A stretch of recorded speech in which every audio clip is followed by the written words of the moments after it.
दोस्तों, एक बार की बात है। एक व्यक्ति किसी मजबूरी या जिज्ञासा के चलते एक रेड लाइट एरिया की तरफ चला जाता है। वह वहां स्थित एक कोठे के सामने पहुंचता है और जैसे ही दरवाजा खुलता है उसकी नज़र सामने खड़ी महिलाओं पर पड़ती है। कमरे के अंदर लगभग 20 अलग अलग महिलाएं मौजूद होती हैं, जो दिखने में बेहद आकर्षक और सजी संवरी हुई होती है। उन सभी महिलाओं के बीच उस व्यक्ति की नज़र बार बार घूम रही थी, क्योंकि उसे उनमें से किसी एक को चुनना था। तभी अचानक उसकी नज़र एक महिला पर ठहर जाती है। जैसे ही उसकी नज़र उस महिला से मिलती है, वह महिला तुरंत अपनी आंखें नीचे झुका लेती है। उस झुकी हुई नज़र को देखकर वह व्यक्ति अंदर से विचलित हो जाता है। उसके मन में एक अजीब सी बेचैनी पैदा हो जाती है। उसे ऐसा महसूस होने लगता है कि यह चेहरा कहीं न कहीं जाना पहचाना सा है। उसके पहनावे, उसके कपड़े, उसकी सादगी और सब कुछ उसे सोचने पर मजबूर कर देता है। वह खुद से सवाल करता है कि इससे पहले उसने उस महिला को इस रूप में कभी नहीं देखा है।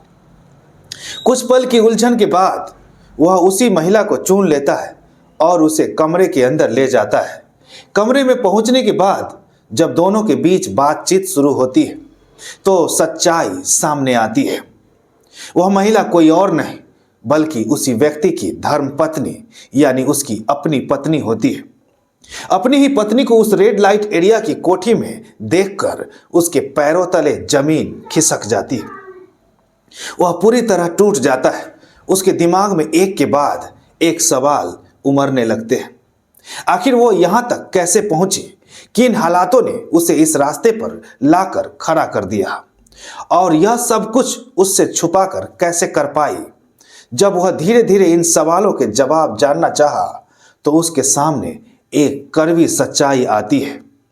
इसके बाद वह ऐसा फैसला करता है जिसके बारे में सुनकर शायद आप भी सोच में पड़ जाए, क्योंकि समाज में अक्सर देखा गया है कि अगर किसी महिला से छोटी से भी छोटी गलती हो जाए, चाहे वो जानबूझकर हो या अनजाने में, तो उसे माफ नहीं किया जाता।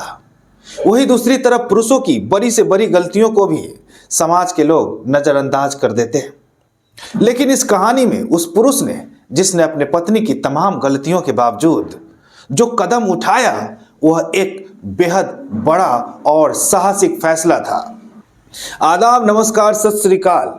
दोस्तों, आप सभी लोगों का स्वागत है अपने चैनल क्राइम रिकॉर्ड में। मैं हरि सिंह। आज मैं आपको एक सच्ची घटना बताने जा रहा हूं। यह घटना कर्नाटक प्रदेश की राजधानी बेंगलुरु की है। इस कहानी का मुख्य पात्र साहिल नाम का एक व्यक्ति है, जो बेंगलुरु शहर में रहता है और एक मल्टीनेशनल कंपनी में नौकरी करता है। साहिल की कंपनी ने उसे एक खास असाइनमेंट के सिलसिले में मुंबई बुलाया था। यह असाइनमेंट कुछ समय के लिए था, लगभग कुछ महीनों का। उसकी शादी को अभी सिर्फ 2-3 महीने ही हुए थे। नई नई शादी होने के कारण वह अपनी पत्नी को अकेला छोड़कर जाना नहीं चाहता था। लेकिन मामला एक मल्टीनेशनल कंपनी का था, जहां नौकरी करना उसके लिए बेहद जरूरी था। मजबूरी में आखिरकार उसे मुंबई जाना ही पड़ा। मुंबई पहुंचने के बाद वह अपने काम में जुट गया। 1-2 हफ्ते तक लगातार काम करने के बाद जब उसे थोड़ा समय मिला तो वह अपनी पत्नी से फोन पर बात की। बातचीत के दौरान उसने हल्के फुल्के अंदाज में पूछा, अगर तुम चाहो तो क्या तुम मुंबई घूमने आओगी? जैसे ही यह बात उसकी पत्नी ने सुनी, वह बेहद खुश हो गई। उसकी खुशी फोन पर ही झलकने लगी। उसने उत्साहित होकर कहा कि यह तो उसका बचपन का सपना रहा है। वह हमेशा से मुंबई जाना चाहती थी। अब तक उसने मुंबई को सिर्फ टेलीविजन या फिल्मों में ही देखा था। बड़े बड़े शोरूम, समुद्र, ऊंची इमारतें, सब कुछ देखने की उसकी बहुत इच्छा थी। पत्नी की बातें सुनकर साहिल मुस्कुरा उठा। उसने उसे दिलासा देते हुए कहा कि किसी तरह की चिंता करने की कोई जरूरत नहीं है। उसने बताया कि उसने पहले से ही अक्टूबर 2011 की 1 तारीख के लिए उसका रिजर्वेशन करवा दिया है। तय दिन पर उसकी ट्रेन बेंगलुरु से मुंबई के लिए होगी और यह आराम से सफर पूरा करके सीधे मुंबई पहुंच जाएगी। उसने बताया कि उसने पहले से ही अक्टूबर 2011 की 1 तारीख के लिए उसका रिजर्वेशन करवा दिया है। तय दिन पर उसकी ट्रेन बेंगलुरु से मुंबई के लिए होगी और वह आराम से सफर पूरा करके सीधे मुंबई पहुंच जाएगी, जहां साहिल खुद उसका इंतजार करता रहेगा। वह तय दिन भी आखिरकार आ ही जाता है। पत्नी घर से थोड़ी बहुत तैयारी करके सीधे बेंगलुरु के रेलवे स्टेशन पहुंच जाती है। वहां वह अपनी निर्धारित ट्रेन में चढ़ती है और अपनी तय बर्थ पर जाकर बैठ जाती है। ट्रेन में बैठते ही सबसे पहला फोन वह अपने सास ससुर को करती है। वह उन्हें बताती है कि वह सुरक्षित तरीके से ट्रेन में बैठ चुकी है और लगभग 1000 किलोमीटर का सफर है, जो करीब 16-17 घंटे में पूरा हो जाएगा। उसने यह भी कहा कि जल्द ही वह साहिल के पास पहुंच जाएगी। उसके बाद वह दूसरा फोन अपने पति साहिल को करती है। फोन पर वह बताती है कि वह ट्रेन के अंदर अपनी सीट पर बैठ चुकी है और अब जल्द ही मुंबई पहुंच जाएगी। साहिल उसे समझाते हुए कहता है कि बिल्कुल भी घबराने की जरूरत नहीं है। वह उसे सावधान रहने की सलाह देता है और बोलता है कि किसी अनजान व्यक्ति से ज़्यादा बातचीत न करे, अपने सामान का ध्यान खुद रखे और किसी से खाने पीने की चीज़ न लेने जैसी हिदायतें देता है। इसी बीच ट्रेन मुंबई की ओर रवाना हो जाती है। जैसे जैसे ट्रेन आगे बढ़ती है, उसी डिब्बे में ठीक सामने वाली बर्थ पर 2 व्यक्ति बैठे होते हैं। वे दोनों एक दूसरे के लिए पूरी तरह अजनबी होते और आसपास में कोई बातचीत भी नहीं कर रहे थे। लेकिन जैसे जैसे ट्रेन अपना सफर आगे बढ़ाती है, सामने वाली बर्थ पर बैठे वे दोनों व्यक्ति आपस में बातचीत शुरू कर देते हैं। लेकिन जैसे जैसे ट्रेन अपना सफर आगे बढ़ाती है, सामने वाली बर्थ पर बैठे वे दोनों व्यक्ति आपस में बातचीत शुरू कर देते हैं। धीरे धीरे वे एक दूसरे से परिचय लेने लगते हैं। कौन कहाँ से है, कहाँ जा रहा है और किस काम से यात्रा कर रहा है। इस बीच वह महिला, जिसका नाम तान्या था, किसी अनजान से ज्यादा बातचीत नहीं कर रही थी। तान्या का ज्यादातर समय या तो अपने सास ससुर से फोन पर बात करने में बीतता था या फिर अपने पति साहिल से। वह उसे बार बार बताती रहती थी कि अब तक वह कहाँ आ चुकी है, वह किस जगह पर पहुंच गई है। कभी खिड़की से बाहर झांककर आसपास का हाल बताती तो कभी रास्ते के दृश्य साझा करती। इस तरह उसका सफर लगातार बातचीत और उत्सुकता के साथ आगे बढ़ रहा था। जैसे जैसे समय बीतता गया, सामने बैठे इन दोनों व्यक्तियों में से एक ने तान्या से बात करने की कोशिश की। उसने कहा, बहन जी, लगता है आप पहली बार इतनी लंबी ट्रेन यात्रा कर रहे हैं और वो भी मुंबई के लिए। इस पर तान्या ने शांत स्वर में जवाब दिया कि उसने पहले भी ट्रेन से सफर किया है, लेकिन अकेले मुंबई जाना उसका पहला अनुभव है। उसकी बात सुनकर उस व्यक्ति ने उसे भरोसा दिलाया कि घबराने की कोई जरूरत नहीं है। उसने कहा कि अगर रास्ते में किसी तरह की कोई परेशानी हो तो वह उनसे बिना झिझक मदद ले सकती है। धीरे धीरे सामान्य बातचीत होने लगी। उन लोगों के पास कुछ खाने पीने का सामान था जिसे उन्होंने तान्या को भी ऑफर किया, लेकिन उसने विनम्रता से मना कर दिया। समय गुजरता गया। करीब 15-16 घंटे के लंबे सफर में जब लोग एक ही डिब्बे में एक साथ रहते हैं तो बातचीत बढ़ना और थोड़ी बहुत जान पहचान हो जाना स्वाभाविक होता है। इसी दौरान उन दोनों व्यक्तियों की आपस में ही तो दोस्ती हो ही गई थी, साथ ही तान्या से भी उनकी पहचान बन गई थी। कुछ समय बाद तान्या ने अपना सामान निकाला और खुद का खाना खाने लगी। खाते पीते वक्त उन दोनों की नज़र उसके बैग पर पड़ी। तान्या ने हल्की अंदाज में कहा कि सफ़र लंबा है, इसलिए सबको समय समय पर कुछ न कुछ खा लेना चाहिए। उसकी इस बात पे वे दोनों भी अपना अपना खाना निकाल कर खाने लगे। थोड़ी देर बाद उनमें से एक ने तान्या की तरफ पानी बढ़ाते हुए कहा कि अगर ज़रूरत हो तो वह भी पानी पी सकती है। इस तरह सफ़र के दौरान माहौल काफ़ी सहज और आरामदायक बना रहा। बातचीत, खाना और रास्ते के नज़ारे सब कुछ मिलकर यात्रा को सुहाना बना रहे थे। इसी बीच ट्रेन लगभग अपने अंतिम चरण में पहुंचने लगी थी। लगभग 1000 किलोमीटर के पूरे सफर में अब मात्र 850 किलोमीटर से ज्यादा की दूरी। अब मुंबई करीब आने वाला था।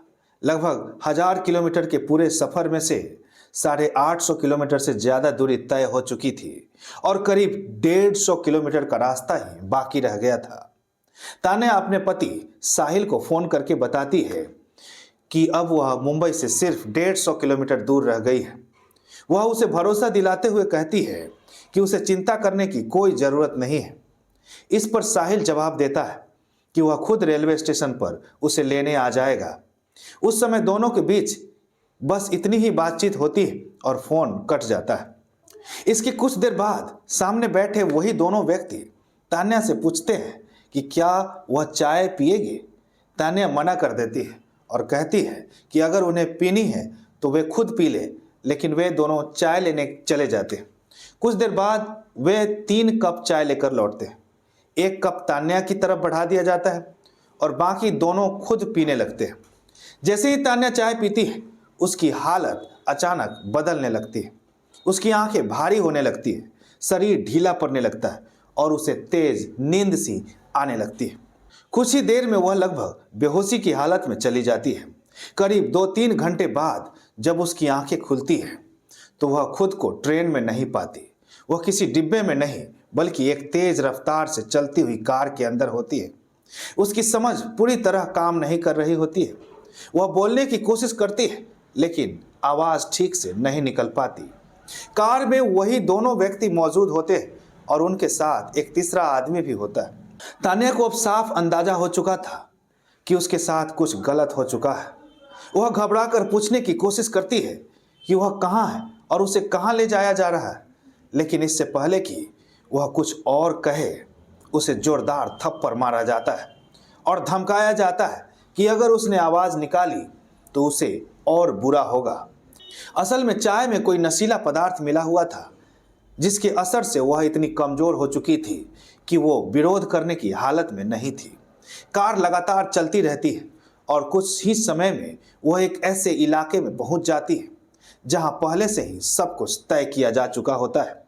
उसे इस तरह पकड़ा गया होता है कि बाहर से देखने पर ऐसा लगे जैसे कि वह बीमार हो और उसके साथ उसका घरवाला उसे अस्पताल ले जा रहा हो।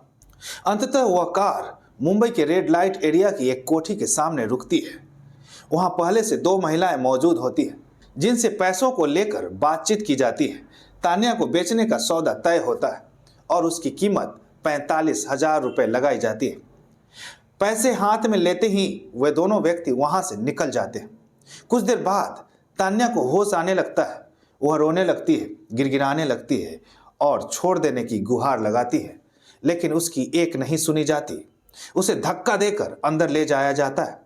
कोठे के अंदर का दृश्य देखकर उसके पैरों तले जमीन खिसक जाती है। वहां पहले से ही कई लड़कियां मौजूद होती हैं जिनके कपड़े और हालात किसी भी इंसान को अंदर तक झकझोर दे। तान्या विरोध करने लगती है, चीखने चिल्लाने लगती है। इसी वजह से उसे एक कमरे में बंद कर दिया जाता है। उसे कुर्सी से बांध दिया जाता है और उसका मुंह बंद कर दिया जाता है ताकि वह शोर न मचा सके।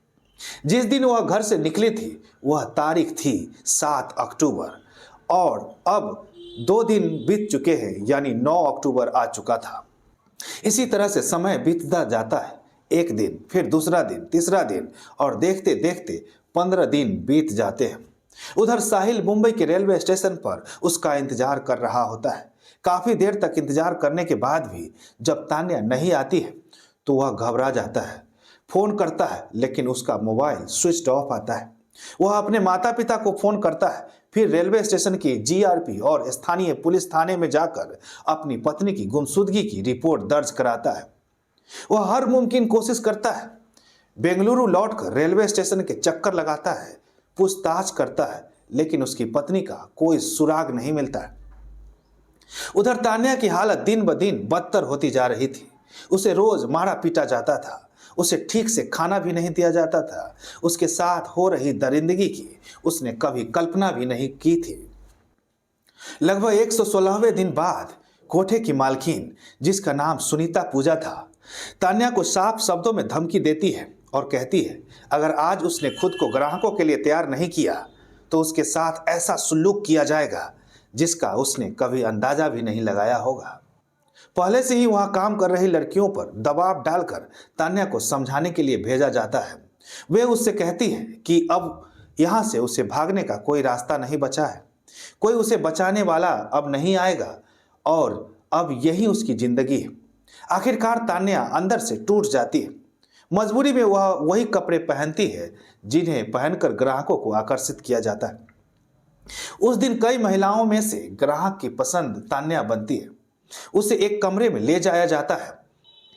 जैसे ही वह आदमी अंदर से दरवाजा बंद करता है, कमरे में एक खामोशी छा जाती है। कमरे का दरवाजा बंद होते ही तान्या की दुनिया जैसे उजड़ने लगती है। वह फूट फूट कर रोने लगती है। उस कमरे में हवा तक जैसे रुक सी गई थी। उसकी आंखों से लगातार आंसू बह रहे थे। वह उस आदमी के पैरों में गिर जाती है और हाथ जोड़कर गिड़गिड़ाने लगती है। वह रोते हुए कहती है, भैया मुझे माफ कर दीजिए, मैं अपनी मर्जी से यहाँ नहीं आई हूँ। मेरे पति साहिल है जो एक मल्टीनेशनल कंपनी में काम करते हैं। मैं तो सिर्फ मुंबई घूमने आई थी। ट्रेन में किसी ने मुझे चाय में नशीला पदार्थ पिला दिया और मुझे यहाँ तक ले आया। मैं यहाँ नहीं रहना चाहती। वह अपनी पूरी आप बीती, अपना दर्द और अपनी बेबसी उसके सामने रख देती है। उस आदमी के अंदर भी कहीं न कहीं इंसानियत बाकी थी। उसने शांत स्वर में कहा, मैं तुम्हारी क्या मदद कर सकता हूँ? मदद की बात सुनते ही तान्या कहती है, बस मुझे मेरे पति से बात करा दीजिए।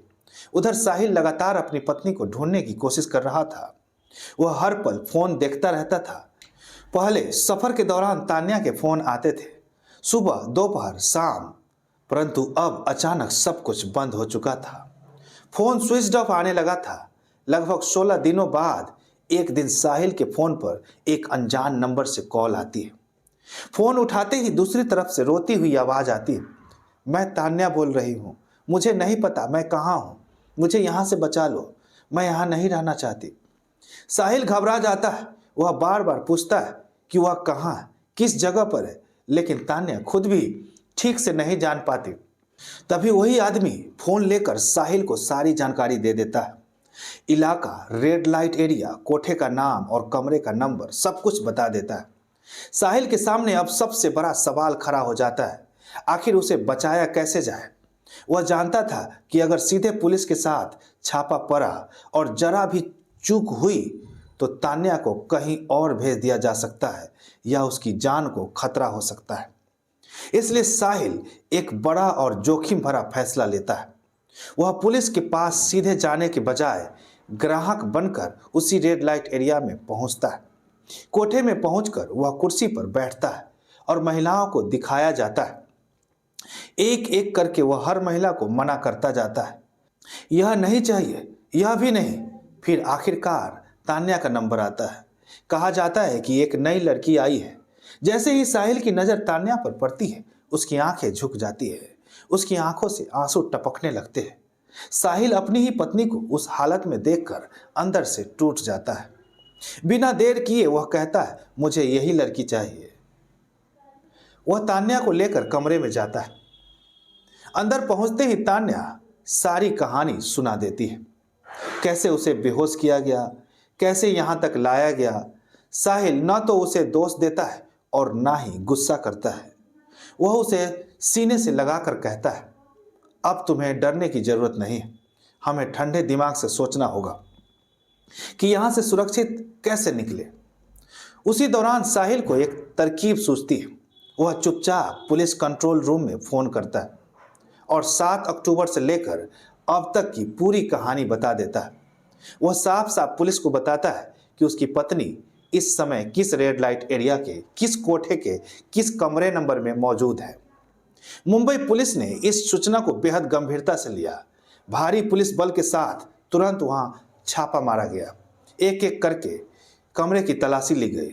जब उस कमरे का दरवाजा खोला गया तो साहिल और तान्या दोनों अंदर मौजूद मिले। दोनों की हालत देखकर किसी की भी आंखें नम हो सकती थी। पुलिस ने न सिर्फ तान्या को सुरक्षित बाहर निकाला, बल्कि वहां फंसी कई और लड़कियों को भी आजादी दिलाई गई, जो इसी तरह दलालों के जाल में फंसाई गई थी। जांच में पता चला कि ये दलाल रेलवे स्टेशन, बस स्टैंड और अन्य जगहों पर अकेली महिलाओं पर नजर रखते थे और मौका मिलते ही उन्हें शिकार बनाते थे। इस केस में कोठे की मालकिन सुनीता पुजारी, रविदास शेख और उनके साथ जुड़े अन्य आरोपियों को भी गिरफ्तार किया गया।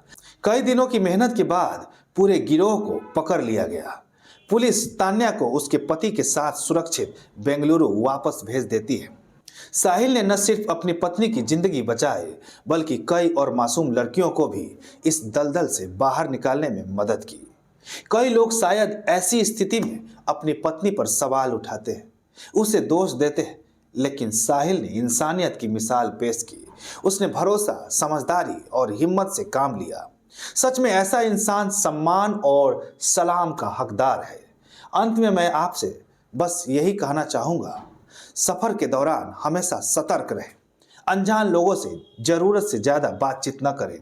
खाने पीने की चीजें स्वीकार न करें, क्योंकि कब कोई इंसान दरिंदे के रूप में सामने आ जाए कहा नहीं जा सकता। दोस्तों, अपना ख्याल खुद रखें, सुरक्षित रहें। वीडियो के बारे में आपका क्या राय है, क्या ख्याल है, अपनी राय कमेंट में जरूर लिखें और चैनल को सब्सक्राइब करके बेल आइकन जरूर ऑन कर लें ताकि ऐसी अपराध की कहानियां समय से आप तक पहुंचती रहे। तब तक के लिए धन्यवाद। जय हिंद।